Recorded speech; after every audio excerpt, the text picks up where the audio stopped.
കേരളത്തിന്റെ രാഷ്ട്രീയ സാമൂഹ്യ വേദികളിൽ വെളിച്ചം വിതറി കടന്നുപോയെങ്കിലും പിന്നീട് വന്നവർക്ക് സൂര്യവെളിച്ചമായി മാറിയ വെളിയം ഭാർഗവന്റെ ചരമവാർഷികമാണ് ഇന്ന്. അസാമാന്യമായ സിദ്ധിവിശേഷങ്ങളുടെ ഉടമസ്ഥനായിരുന്നു വെളിയം ഭാർഗവൻ. കേരള രാഷ്ട്രീയത്തിലെ എല്ലാ തലമുറകളിൽപ്പെട്ടവരുമായി ബന്ധങ്ങൾ സ്ഥാപിക്കാൻ മിടുക്കനായിരുന്നു അദ്ദേഹം. അളന്നു മുറിച്ച് കാർക്കശ്യത്തോടെ കമ്മ്യൂണിസ്റ്റ് നിലപാടുകൾ പ്രഖ്യാപിക്കുന്ന വ്യക്തിയായിരുന്നു വെളിയം ഭാർഗവൻ. മനുഷ്യ ദുഃഖങ്ങളുടെ മോചന മാർഗം അന്വേഷിച്ച അദ്ദേഹം ആദ്യം സന്യാസിയായി മാറുകയായിരുന്നു. വെളിയം എന്ന സ്ഥലത്തെ നെയ്ത്തു കുടുംബത്തിൽ ജനിച്ച ആ ചെറുപ്പക്കാരൻ കഠിന തപസ്യയിലൂടെ നിരന്തരം തന്നോട് തന്നെയും സംവാദം നടത്തുമായിരുന്നു.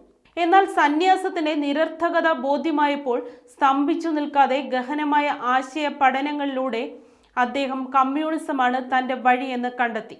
സന്യാസം വിട്ടപ്പോഴും അതിലെ സർവസംഘ പരിത്യാഗ ബോധം വെളിയം കൈവിട്ടില്ല. കമ്മ്യൂണിസ്റ്റ് രാഷ്ട്രീയത്തിൽ ഉന്നത സ്ഥാനങ്ങൾ കൈയാളുമ്പോഴും അധികാരം ഒരിക്കലും വെളിയം ഭാർഗവനെ പ്രലോഭിപ്പിക്കാതിരുന്നത് അതിനാലാണ്. മുന്നണി രാഷ്ട്രീയം ഇന്ത്യയെ പഠിപ്പിച്ചത് കേരളമാണ്.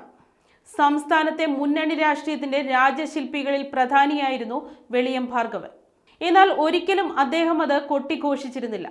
താൻ ഏറ്റെടുത്ത ദൗത്യം കൃത്യതയോടെ ചെയ്യണമെന്ന വാശി അദ്ദേഹത്തിന് എപ്പോഴും ഉണ്ടായിരുന്നു.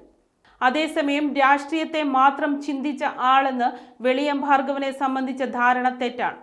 ചരിത്രവും ധനശാസ്ത്രവും സാഹിത്യവും തത്വചിന്തയും അദ്ദേഹത്തിന്റെ ഇഷ്ടവിഷയങ്ങളായിരുന്നു.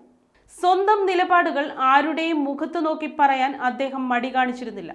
അർത്ഥവും ആഴവുമുള്ള സംവാദങ്ങൾ ആശയ വ്യക്തതയ്ക്ക് വഴിതെളിക്കുമെന്നാണ് വെളിയം വിശ്വസിച്ചത്. വാക്കും പ്രവൃത്തിയും തമ്മിലുള്ള അന്തരമാണ് ഇന്നത്തെ പൊതുജീവിതത്തെ മലീമസമാക്കുന്നത്. അതിനാൽ തന്നെ പറയുന്നത് പോലെ ജീവിക്കാൻ ശാഠ്യം കാട്ടിയ നേതാവായിരുന്നു വെളിയം. ആ ശാഠ്യം അഭിമാനകരമായ ഒന്നാണെന്ന് അദ്ദേഹം എല്ലാവരെയും പഠിപ്പിക്കാനും ശ്രമിച്ചു. മുന്നണി രാഷ്ട്രീയത്തിന്റെ അടവു നയങ്ങൾ ആവിഷ്കരിക്കുന്നതിലും സർക്കാരുകളുടെ കർമ്മ പരിപാടികൾ രൂപീകരിക്കുന്നതിലും 60കളുടെ അവസാനം മുതൽ വെളിയം മുൻപന്തിയിലുണ്ടായിരുന്നു. സങ്കീർണ സാഹചര്യങ്ങളിൽ സ്നേഹപ്രവാഹമായും നിർണായക സന്ധികളിൽ സ്വാന്തനമായും രാഷ്ട്രീയ പ്രതിസന്ധികളുടെ ഘട്ടങ്ങളിൽ മാർഗദർശിയുമായാണ് അദ്ദേഹം നിലകൊണ്ടത്. സമാനമായ സാഹചര്യങ്ങൾ രാജ്യത്തും സംസ്ഥാനത്തും നിലനിൽക്കുമ്പോഴാണ് വെളിയം എന്ന കമ്മ്യൂണിസ്റ്റ് നേതാവിനെ നമ്മൾ സ്മരിക്കുന്നത്. രാജ്യത്തെ വിഴുങ്ങാൻ പാകത്തിലുള്ള ഭീമാകാരം പൂണ്ട വർഗീയതയെ ചെറുക്കുന്നതിനുള്ള ആശയപരമായ എത്രയോ ആയുധങ്ങൾ ആ മനസ്സിലുണ്ടായിരുന്നിരിക്കണം.